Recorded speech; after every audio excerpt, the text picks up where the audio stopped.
Bonjour à toutes et à tous. Dans cette capsule, nous allons laisser la parole au Dr John Campbell et vous comprendrez rapidement qu'il sera question dans cette vidéo de la Proteine Spike et donc de la vaccination par ARN messager. Ce qui nous vaut d'ailleurs ce bandeau que nous épingle YouTube automatiquement. Et nous préférons vous prévenir que certaines images sont dérangeantes.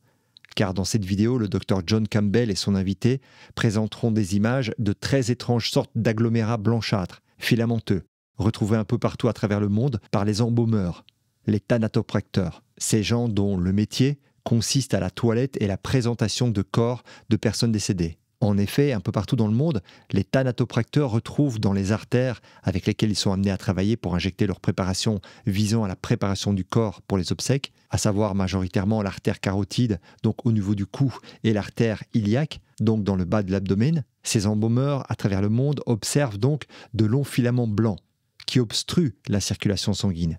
Et il est à noter que cela n'avait jamais été observé avant. Jamais. Et cela fait maintenant 3 ans que ce phénomène est observé à travers le monde. Le Dr John Campbell est devenu une sorte de référence sur le sujet lié à l'épidémie de Covid. Et en parfait scientifique, il s'est très tôt intéressé aux problèmes liés à la vaccination Covid. Il n'est ni footballeur à succès, ni jeune influenceur au volant d'une Lamborghini à Dubaï, mais il est malgré tout suivi par plus de 3 millions de personnes sur sa chaîne YouTube. Nous vous mettrons d'ailleurs le lien de la vidéo originale sur la chaîne du Dr Campbell en description.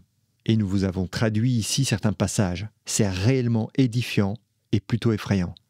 Pour les personnes sensibles à nouveau, soyez conscients que ces quelques photos de ces filaments blanchâtres que vous verrez ici et là ne sont de fait pas très agréables à regarder. Et je laisse maintenant la place au Dr Campbell et au Major Tom Haviland. Cette interview date d'il y a 1 mois à peine, au moment où nous postons cette vidéo.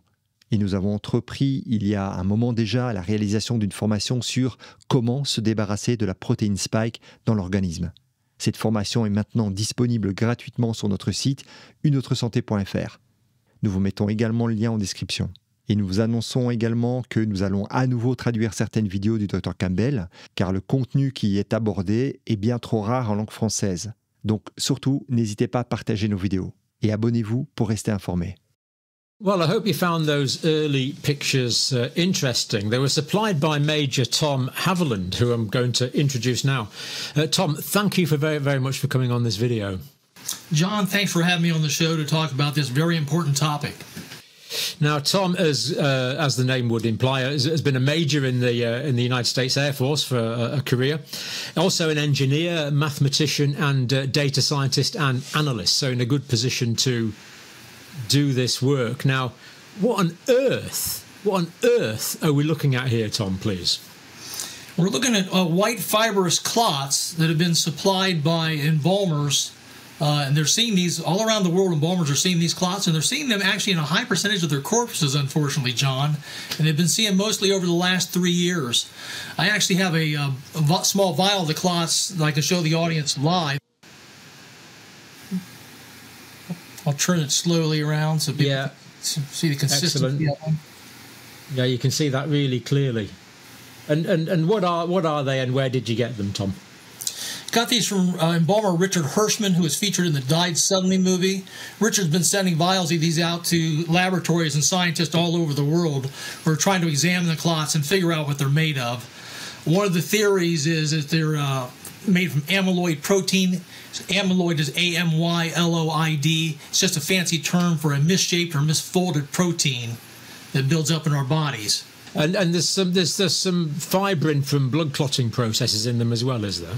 Correct. Dr. Ryan Cole has looked at them, the famous pathologist from Idaho, and he says it's a combination of the amyloid protein, fibrin. Our blood has fibrinogen in it that is in liquid form that then converts into fibrin when there's damage done to the lining of the veins or arteries. And that fibrin is white. And then there's also, he's found platelets in there too, and they're colorless. So that combination of fibrin, platelets, and this amyloid or amyloid-like material. Now, these have been, in the embalming process, these are flushed out of the circulatory system. And they're collected by embalmers. So these have been taken directly from the circulatory system of the recently deceased. This is where these come from. Correct. Embalmers have 2 favorite injection site points when they do embalming. Their favorite is the carotid artery in the neck. So that's the main spot they've been finding these clots. They also will do an injection site point sometimes in the iliac artery down in the pelvis region that then runs down to your femoral arteries in the legs. So that doesn't necessarily mean where the clots are being formed, John, but that's where the embalmers seem to be finding the clots, obviously, as they're flushing out at these injection site points. However, some of the embalmers have told me recently they've had to actually create more injection site points because when they run into a body that has a lot of these clots, then they have to use alternate points in order to get them all out because they're seeing them in bodies that are only an hour or two old and still warm. They have not been refrigerated, and there's no way they said these clots could have formed in the hour or two since the person was deceased. That means, Tom, that these clots are almost certainly the cause of death. Yes, I think it's you get this in your system, it's quite obvious it can cause strokes and heart attacks, right? A piece, breaks off and forms an embolism, for example, you can get a stroke. Yeah, and I spoke with embalmer Richard Hirschman recently, and Richard says that he has over 250 photos on his phone, Dr. Campbell, of clots coming out of over 250 different people.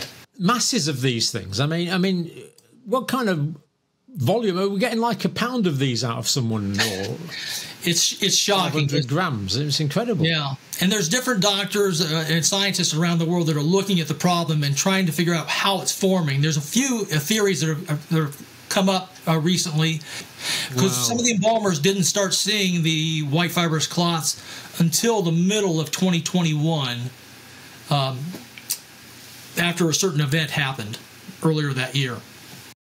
But then the embalmers saw that explode in 2021 when we had the advent of the rollout of the medical intervention, right? Because the medical intervention was supposed to stay in your deltoid muscle and produce just enough of the spike protein to elicit an immune response and do that for just a couple of days of a week, and then its job is done. It's got you ready for COVID when it came. But we know now that that's not what happened at all. The medical intervention goes all over your body, turning your whole body into a spike protein factory, and it can do that for months at a time. So the scientists that I've talked to, John, believe that it's exacerbated or supercharged the effect of the formation of these white fibrous clots.